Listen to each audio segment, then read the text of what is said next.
মাজারে নিষিদ্ধ কার্যাবলী সম্পর্কে বিশ্ব ওলি খাজা বাবা ফরিদপুরি রহমতুল্লাহ আলাই তিনি তেনার সর্বশেষ খণ্ড নসিহত শরীফের বিশ্ব জাকের মঞ্জিল পরিচালনা পদ্ধতি নামে একটা নসিহত শরীফ লিখছেন। ওই নসিহত শরীফের মধ্যে তিনি স্পষ্ট করে মাজারে নিষিদ্ধ কার্যাবলী সম্পর্কে একটা অধ্যায় রচনা করছেন। চলুন আমরা দেখব যে আসলে আট্টশরীফ পীর কেবলাজান হুজুর কি তিনি মাজারে সেজদা দেওয়াকে, মাজারে যে শরীয়ত বহির্ভূত কাজগুলো হয় এগুলোকে তিনি সমর্থন করতেন কিনা। বিশ্ব ওলি খাজা বাবা ফরিদপুরি রহমতুল্লাহ আলাই যে কাজগুলো মাজারে শরীয়ত বহির্ভূত ওই কাজগুলোকে তিনি পছন্দ করতেন না। চলুন আমরা তেনার নসিহত শরীফ থেকে দেখি। তো আমার হাতে বিশ্ব জাকের মঞ্জিল দরবার শরীফের সর্বশেষ খণ্ড বিশ্ব জাকের মঞ্জিলের পরিচালনা পদ্ধতি। এখানে বিশ্ব জাকের মঞ্জিল পাক দরবার শরীফের যে ওজিবা কালামগুলো হয় এই ওজিবা কালাম নিয়ে বিস্তারিত আলোচনা করা আছে। এই বইটা যদি কারো কাছে থাকে বা কেউ যদি সংগ্রহ করেন তাহলে দেখবেন এখানে বিশ্ব ওলি খাজা বাবা ফরিদপুরি রহমতুল্লাহ আলাই একটা অধ্যায় রচনা করেছেন যেটার নাম হলো মাজার জিয়ারতে নিষিদ্ধ কার্যাবলী। এক নম্বরে মাজারে সেজদা করিবে না, উহা হারাম ও শিরকি। নবী করিম সাল্লাল্লাহু আলাইহি সাল্লাম বলেছেন যে তোমরা কবরকে সেজদা দিও না। স্পষ্ট করে হাদিসের মধ্যে আছে যে মাজারে কোনো কবরে সেজদা দেওয়া কখনো যাবে না। তো বিশ্ব ওলি খাজা বাবা ফরিদপুরি রহমতুল্লাহ আলাই তিনি এক নম্বরে সে কথাটা বললেন যে তোমরা কেউই মাজারে সেজদা দিবে না, উহা হারাম ও শিরকি। মাজারে যদি কোনো ব্যক্তি সেজদা দেয় সে ব্যক্তি শিরক করলো, সে হারাম কাজ করলো। দুই নম্বরে বলা আছে মাজারে বিলাপ বা পদোক্তি করিবে না বা উচ্চ স্বরে ক্রন্দন করিবে না, চিৎকার করিবে না। যারা মাজারে বিলাপ করে অনেক মানুষ আছে এদেরকে বিলাপ করতে নিষেধ করা হয়েছে, উচ্চ স্বরে ক্রন্দন করতে নিষেধ করা হয়েছে এবং চিৎকার বা হুঙ্কার করতে নিষেধ করা হয়েছে। তিন নম্বরে মাজারে আলোকসজ্জা করিবে না। অনেকে বাংলাদেশের মধ্যে এবং বহির্বিশ্বে অনেক মাজার আছে যেগুলোর মধ্যে বিভিন্ন ভাবে লাইটিং এর ব্যবস্থা করা হয়, আলোকসজ্জা করা হয় অতিরিক্ত পরিমাণে, প্রয়োজনের বাইরে যেটা। তবে জিয়ারতের সুবিধার্থে এতটুকু দূরে ও উঁচুতে একটি বা প্রয়োজনে একাধিক বৈদ্যুতিক বাতি রাখিতে পারো বা আলোর ব্যবস্থা করিতে পারো। তো এখানে তিনি বললেন যে জিয়ারতের সুবিধার্থে একটু দূরে বা উঁচুতে বা প্রয়োজনে একাধিক বাতি রাখিতে পারো যাতে রাত্রের বেলা যারা জিয়ারত করতে আসে তারা যেন পূর্ণাঙ্গভাবে সঠিকভাবে জিয়ারত করতে পারে।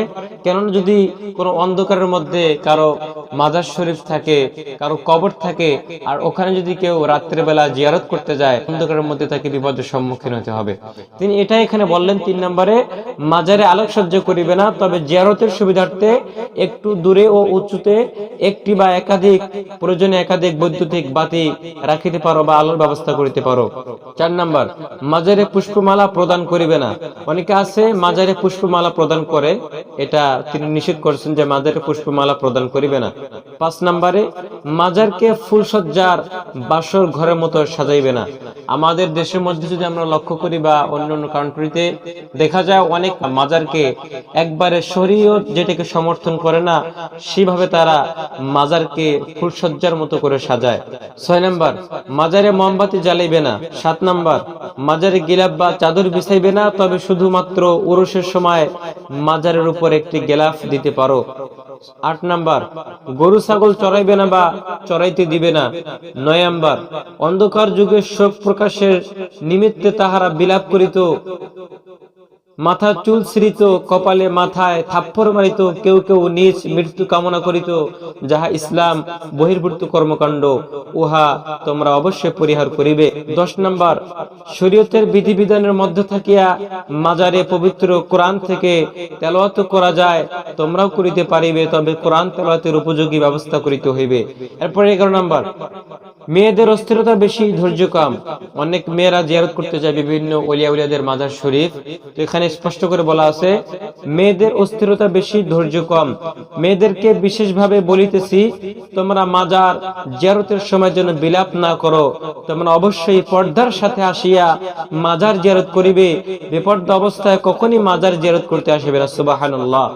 যে সমস্ত বাটপাররা, চিটাররা, জাহেলরা বলে আট্টশি দরবার শরীফে মহিলা পুরুষ একসঙ্গে তারা জিকির করে, মাজার জিয়ারত করে, এরা কত বড় মিথ্যাবাদী এটা বিশ্ব জাকের মঞ্জিল না আসলে আপনারা কি প্রমাণ করতে পারবেন না।